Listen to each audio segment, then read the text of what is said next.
Écoute, si vous prenez le temps de vous arrêter à la station Georges Vanier, c'est pas très long que vous pourrez voir une variété de communautés. On a choisi de les honorer avec l'art urbain pour embellir nos quotidiens, rendre hommage à la richesse de ceux qui nous ont inspirés. Oliver Jones, Oscar Peterson ou encore Nelson Mandela tapissent les murs de nos quartiers.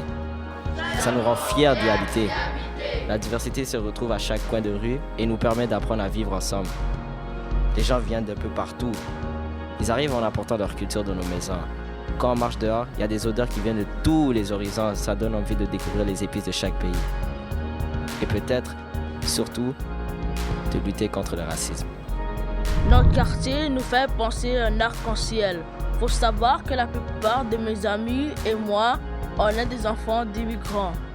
On a tous un frère qui rêve de devenir footballeur pour être aussi célèbre que Kanté. Mais depuis un moment, dans notre quartier, on a interrompu nos matchs parce qu'on a peur de sortir jouer. On préfère rester chez nous à manger le couscous avec la famille plutôt qu'être à l'extérieur avec la peur au ventre que quelque chose pourrait nous arriver. Parce que dans notre quartier, il y a trop de gens qui ont des armes à feu ou qui vendent de la drogue. Ici, c'est la guerre. Dans la petite Bourgogne, c'est pas tout rose. On dirait même que le portrait est assez rouge. Il y a des morts par balle et on a peur des fusillades. On a bien vu Omar Foot se faire avoir, à 2 doigts de faire carrière comme joueur de foot. À 18 ans, il n'avait plus grand-chose à faire. Il s'est fait embarquer dans des magouilles. Et maintenant, jour et nuit, il enchaîne les délits, laissant derrière lui ses rêves d'enfant, qu'il a échangés contre une poignée de vendeurs de stupéfiants. Il roule sa bosse comme un loup solitaire et se donne des grands airs. Mais quand il sort, on le sait tous qu'il se demande si c'est les pieds devant qu'il va quitter le quartier.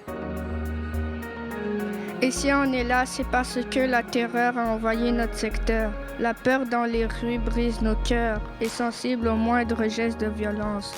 On fait la gueule ne sachant plus quoi espérer.